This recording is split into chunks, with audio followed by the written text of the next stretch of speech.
नमस्कार, एस्ट्रो सीमा पांडे चैनल में आप सभी का बहुत बहुत स्वागत है। आज हम बात करने वाले हैं वक्री शनिदेव और अतिचारी देव गुरु बृहस्पति के बारे में।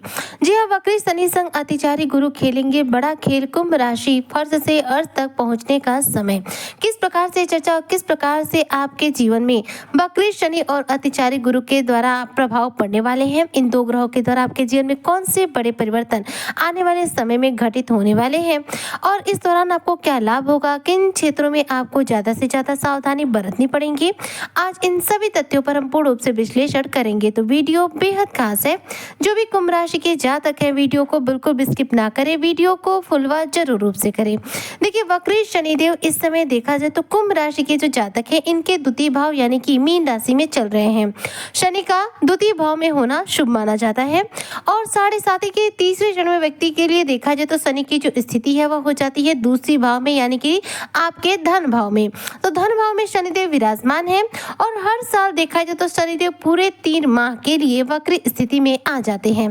शनि वक्री होते हैं तो अपने पीछे वाले घर यानी कि अपने एक घर पीछे, 2 घर पीछे अपने प्रभाव देते हैं। जैसे कि मीन राशि में शनिदेव वक्री चल रहे हैं तो इसका प्रभाव जाएगा मकर और कुंभ राशि के जातकों को, जबकि मेष और वृषभ राशि के जातकों को शनि के द्वारा इस समय ना ही कोई लाभ मिलेगा और ना ही कोई हानि देखने को मिलेगी। जबकि शनिदेव मार्ग की स्थिति में रहेंगे तो देखा जाए तो शनि के प्रभाव मिलेंगे मेष और वृषभ राशि के जातकों को, मिथुन राशि के जातकों को और कुंभ और मकर राशि के जातकों को ज्यादा प्रभाव देखने को नहीं मिलेंगे। यानी कि वक्री स्थिति में शनि के प्रभाव सबसे अधिक कुंभ और मकर राशि के जातकों को मिलते हैं। तो धन भाव में शनिदेव विराजमान है और जैसा कि हर साल ये 3 माह के लिए वक्री स्थिति में आते हैं, वक्री चाल चल रहे हैं।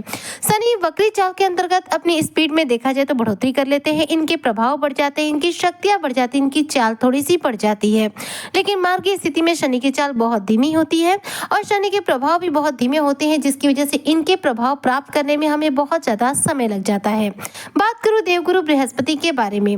गुरु देखिए इस समय आपके पंचम भाव में विराजमान है। गुरु जैसा एक शुभ प्लेनेट जब आपके पंचम भाव में विराजमान होगा तो जाहिर सी बात है कुंभ राशि के जो जातक हैं, इनके जीवन में पंचम भाव से रिलेटेड कोई ना कोई शुभ कार्य इनके जीवन में पूरा होगा ही होगा। तो देखिए, पंचम भाव जो होता है शिक्षा और संतान का भाव माना जाता है। तो शिक्षा और संतान के भाव में देवगुरु बृहस्पति विराजमान है और नक्षत्रों के हिसाब से भी मैं बात करूं तो देखिए, गुरु इस समय चल रहे पुनर्वसु नक्षत्र से, जिसके स्वामी वह स्वयं है, यानी अपने ही नक्षत्र में इस समय गुरु बृहस्पति विराजमान है, तो इनकी स्थिति अपने आप में शुभ हुई। बात करूं मंगल देव के बारे में तो देखिए इस समय मंगल देव कुंभ राशि के जो जातक हैं, इनके भाग्य विधाता बने हुए हैं, क्योंकि मंगल इस समय आपके भाग्य भाव में विराजमान है। भाग्य भाव ऐसा भाव होता है जिसमें ग्रह जो है अगर शुभ स्थिति में बैठ जाए तो हमें हमारे भाग्य का पूरा साथ मिलता है, जबकि ग्रह जो है अशुभ अवस्था में विराजमान हो जाए, नीच की अवस्था में आ जाए तो हमारे भाग्य का हमें बिल्कुल सपोर्ट नहीं मिलता, हमारे बने बनाए जो कार्य होते हैं वह भी बिगड़ जाते हैं।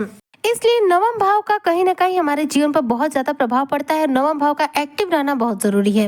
मंगल इस समय आपके लिए यानी कि जब सभी प्रकार के कुंभ राशि के जातकों के लिए बेहद शुभ स्थिति में चल रहे हैं, वह आपके नवम भाव भाग्य भाव में मौजूद होकर इस समय आपके भाग्य का पूरा समर्थन दे रहे हैं। जबकि मैं बात करूं केतु देव के बारे में तो केतु देव सप्तम भाव में विराजमान है। देखिए, केतु की स्थिति जो है सप्तम भाव में बहुत ज्यादा उत्तम नहीं कही जा सकती। सप्तम भाव हमारे वैवाहिक सुखों का भाव होता है और केतु एक ऐसे ग्रह है जो हमारे जीवन में अलगाववादी स्थितियों का निर्माण करते हैं, रिश्तों को तोड़ने का कार्य करते हैं, हमारे जीवन में सब कुछ बिगाड़ने का कार्य करते हैं, भ्रम की स्थितियों का निर्माण करने के लिए जाने जाते हैं और साथ साथ देखा जाए तो झगड़ा लड़ाई कराने के लिए जाने जाते हैं। सप्तम भाव में है तो जाहिर सी बात है कि वैवाहिक जीवन में पति के साथ मनमुटाव होना, गलतफहमियां होना और पति के साथ वाद विवाद जैसी स्थिति का सामना आपको करना ही पड़ेगा जब तक कि केतु देव आपके सप्तम भाव में रहेंगे। इस समय आपके सप्तम भाव में देखा जाए तो केतु के साथ शुक्र देव भी विराजमान है, क्योंकि 15 सितंबर के दिन शुक्र अपना राशि परिवर्तन करके कर्क राशि से निकल करके आ चुके हैं इस समय सिंह राशि में, यानी कि आपके सप्तम भाव में। और केतु के साथ होने की वजह से शुक्र भी अपने प्रभाव अब आपको नहीं दे पाएंगे। अब जब तक शुक्र अपना राशि परिवर्तन वापस नहीं कर लेते तब तक कुंभ राशि के जो जातक हैं ये शुक्र से रिलेटेड किसी भी प्रकार का प्रभाव नहीं प्राप्त कर पाएंगे। केतु के साथ होने की वजह से यहाँ पर शुक्र के प्रभाव पूर्ण रूप से घट जा रहे हैं और जिसकी वजह से कहीं ना कहीं आपके जीवन पे शुक्र के प्रभाव में कमी आपको देखने को मिलेगी। हालांकि देखिए, एक बात ध्यान दीजिएगा, सप्तम भाव वैवाहिक सुखों का भाव होता है और शुक्र वैवाहिक सुखों के कारक माने जाते हैं। तो शुक्र का सप्तम भाव में आना आपके वैवाहिक जीवन को सुधारेगा, लेकिन यहाँ पर केतु भी विराजमान है, इसलिए वैवाहिक जीवन में आपको बात बात पर नोक झोंक देखना, विश्वास की कमी देखना, गलतफहमियां देखना, ये सब मिल सकता है। वहीं पर देखिए, आपके लिए अगर मैं बात करूं बुध देव के बारे में, तो बुध इस समय आपके अष्टम भाव में विराजमान है। बुध इस समय अपनी स्वराशि देखा जाए तो कन्या राशि में है और इनके साथ सूर्य देव जो हमारे करियर के कारक ग्रह माने जाते हैं वह भी विराजमान है। सूर्य बुध की युति से इस समय कुंभ राशि के जो जातक हैं इनके अष्टम भाव में बना हुआ है बुधादित्य राजयोग। तो अष्टम भाव जो है कहीं ना कहीं बुधादित्य राजयोग होने की वजह से आपको लाभ दे रहा है। तो कुंभ राशि के जो व्यापारी वर्ग के लोग हैं उनके लिए बुधादित्य राजयोग कहीं ना कहीं ज्यादा प्रभाव देगा, उन्हें अपने व्यापार में अच्छा खासा धन लाभ होगा।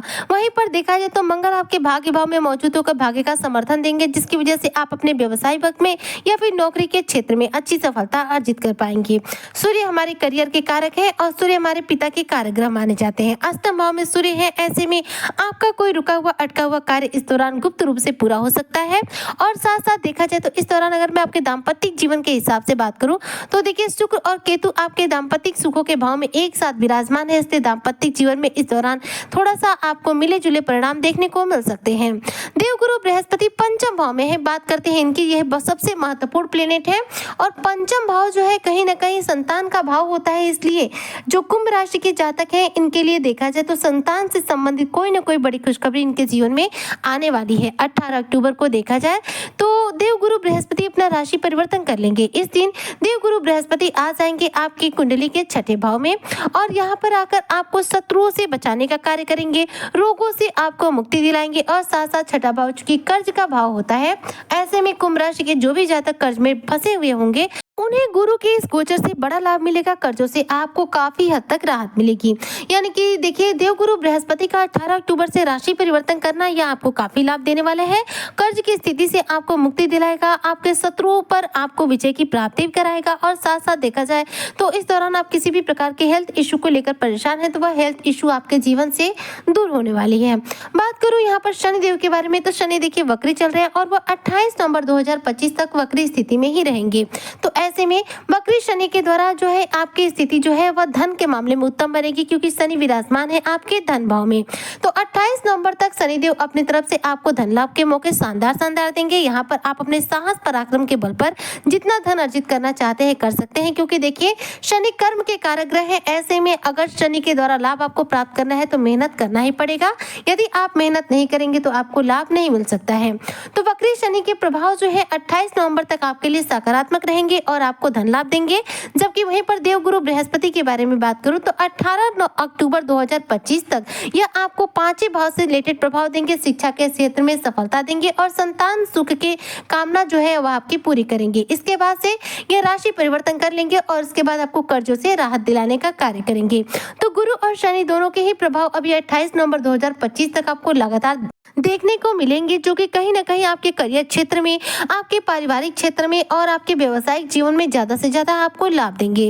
यानी कि देखिए, शनि और गुरु के जो प्रभाव है आपके सर्वोत्तम है, इसलिए वक्री शनि और अतिचारु गुरु के द्वारा ये जो बड़ा खेल है यह आपको आपके जीवन में सफलता का नया मुकाम देगा। जबकि भाग्य भाव में मौजूद होकर मंगल आपके भाग्य का समर्थन देंगे, जिससे कि कुंभ राशि के जो जातक हैं फर्श से अर्श तक पहुंचने का सफर जो है तय कर पाएंगे। यानी कि आपके लिए जो ग्रहों की स्थिति बनी हुई है पूर्ण रूप से कंटिन्यू देखी जाए तो सकारात्मक है। कुंभ राशि के जातकों को इस दौरान ज्यादा से ज्यादा अपने करियर क्षेत्र को लेकर मेहनत करना चाहिए। आप अपने इस दौरान करियर क्षेत्र को एक नया मोड़ दे सकते हैं, नया आयाम दे सकते हैं और करियर क्षेत्र में बेहतरीन सफलता अर्जित कर सकते हैं। तो ज्यादा से ज्यादा अपने करियर क्षेत्र को लेकर प्रयास करें और शनि गुरु से रिलेटेड उपाय करें।